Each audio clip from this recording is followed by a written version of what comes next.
In this video, we'll start developing the Bellman-Ford algorithm. As an instantiation of the dynamic programming paradigm, we'll develop it in the usual way by understanding how optimal solutions must necessarily be composed of optimal solutions to smaller subproblems.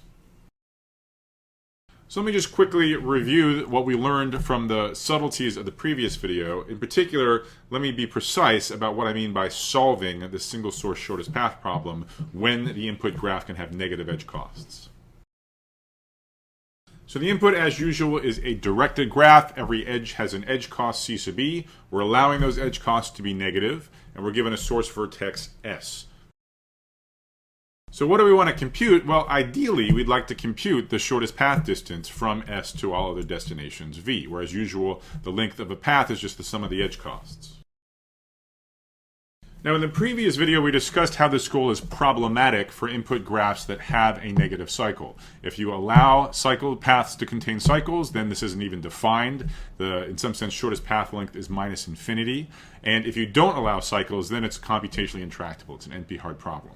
So if you fail to compute shortest paths, then at least tell us an excuse. Output a negative cycle in the input graph as the reason for your failure to compute shortest path distances. So for this video, I'm just going to develop the Bellman-Ford algorithm for input graphs that do not contain negative cycles. And of course, these are the cases in which we better actually output the correct shortest paths. Once we've got the Bellman-Ford algorithm up and running for input graphs that do not have negative cycles, we'll see that it's a fairly easy matter to extend it to the general case. And for input graphs that have negative cycles, we'll be able to output such a cycle without affecting the running time of the basic algorithm. So with an eye toward a dynamic programming algorithm for the shortest path problem, let's start thinking about optimal substructure, the way in which optimal solutions, that is shortest paths, must necessarily be composed of optimal solutions, that is shortest paths, to smaller subproblems. Now, the formal optimal substructure lemma is going to be a little bit cumbersome to state, so let me just spend a slide kind of telling you, what the deal is, how to think about it. It's often tricky to figure out how to apply the dynamic programming paradigm to graph problems. One of the reasons for that is that graphs aren't really naturally sequential objects. They're not ordered in any obvious way. We're just given some unordered set of vertices and some unordered set of edges. Now, one special case, of course, would be path graphs, our very first example of dynamic programming. There is an obvious ordering on the vertices of the graph. But unlike, say, alignments, sequences, where again there's an obvious ordering from left to right, in a graph problem it's not so clear how to order things. For this particular graph problem, however, it seems like we've got something going for us, which is the sequentiality of our output. Right? Paths are certainly sequential objects, so that gives us hope we can state and prove an optimal substructure lemma, talking about how optimal solutions, shortest paths, must be built up from, in some sense, smaller shortest paths. Unfortunately, it's still far from obvious how to really define smaller and larger subproblems. So for example, you'd love to have some intelligent ordering on which you process the possible destinations V, but it's not at all clear how to do that without knowing the shortest path distances in the first place. So this is a subtle issue that I encourage you to think hard about in the privacy of your own home so you can better appreciate what's non-trivial about the Bellman-Ford solution. So the key idea in the Bellman-Ford algorithm, and it's a good one, is to introduce an additional parameter that gives us an unambiguous definition of subproblem size. So what this parameter is going to do for a given destination V is it's going to control how many edges we allow in paths from the source S to this destination V that we're looking at. To explain this, let's look at the following green graph that has 5 vertices on the right-hand part of the slide. So in the Bellman-Ford algorithm, we're going to have one subproblem for each possible destination and each possible restriction on the number of edges in a path. So for example, suppose we're looking at S and we're looking at destination T, and we think about paths that only have 2 edges or less. Well, in that case, the shortest path length, subject to that constraint from S to T in this graph, has length 4. The bottom path, which has 3 edges, is not an option. We're only permitting 2 edges or less in this current subproblem. Now, if we bump up the edge budget to 3, then the corresponding shortest path distance drops from 4 to 3, because all of a sudden we can make use of this 3-hop path on the bottom. And again, the point here is that it gives us an unambiguous notion of subproblem size. The more edges you're allowed to use in your paths from a source to a given destination, the bigger that subproblem. All right, so that discussion was deliberately vague to give you some context for the following formal statement of the optimal substructure lemma. So we're going to go ahead and state and prove this optimal substructure lemma in full generality. We're going to be working with arbitrary input graphs. They might have a negative cycle, they might not. So like all of these optimal substructure lemmas, the statement's going to have the form that the optimal solution to a subproblem has to be one of a small number of candidates that are composed in simple ways from optimal solutions to smaller subproblems. So how do we index a given subproblem? Well, there's going to be a destination V that we care about, and as we said in the last slide, there's going to be a budget on how many edges you're allowed to use in a path from S to V, and we're going to use I to denote that budget. So for every possible destination V, and so for every possible edge budget, there's going to be a positive integer, 1 or bigger.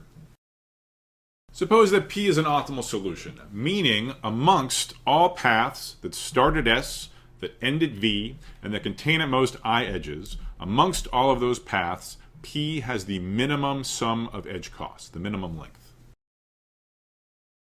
So a subtle point, because we're proving this lemma in its full generality, that is also for input graphs that might have negative cycles, we need to go ahead and allow this path P to use cycles if it wants, including potentially to use a negative cycle multiple times. That is allowed.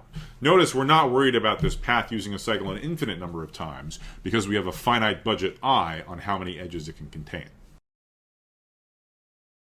So with that set up, what are the possible candidates for what capital P could possibly be? Well, we're going to have our usual sort of trivial case 1, which is that if this path P doesn't bother to use up its full edge budget, that is if it has I-1 edges or less, well then, naturally, P better be the shortest SV path that has at most I-1 edges.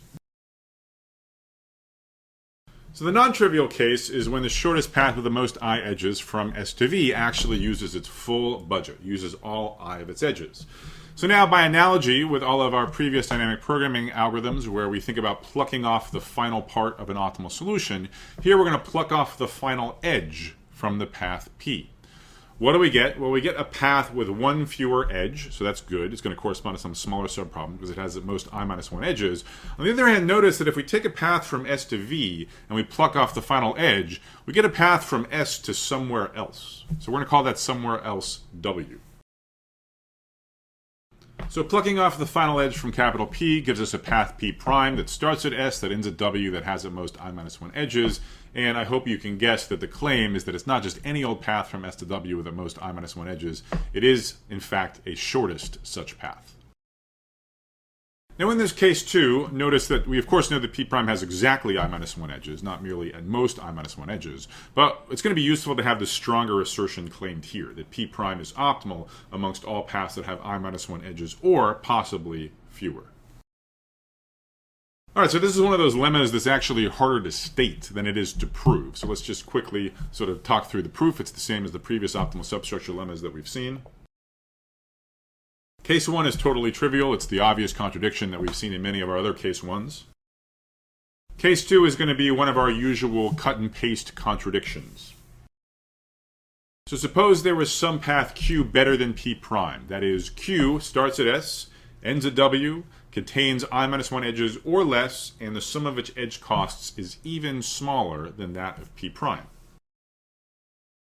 Well then if we just tack on the final hop of P, that is the edge WV, we get a path that starts at S, that goes to V, that has at most I edges, and the total sum of edge costs in this path Q plus WV is strictly less than that in the original path P. But that contradicts the purported optimality of P amongst all paths starting at S, ending at V, and having at most I edges.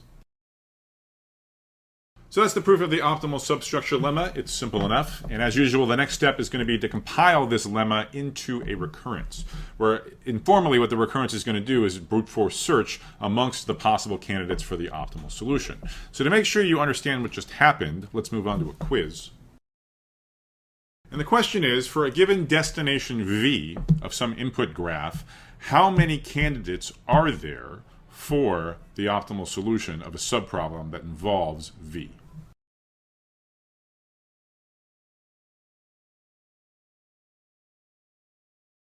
The correct answer is the second one.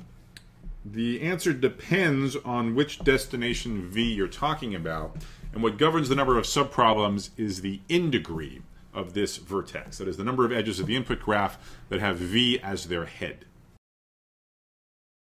Why is this true? Well, case 1 contributes one possible candidate. It's possible that for a given I and a given v, all you do is inherit the optimal solution to destination v with a budget of one fewer edge. Case 2 may seem like only one other candidate, but actually case 2 comprises a number of them, one for each choice of that final hop, w, v. Specifically, for a given choice of w, that contributes a candidate optimal solution that's the shortest path from S to that choice of w that uses the most I-1 edges, plus that edge wv tacked on.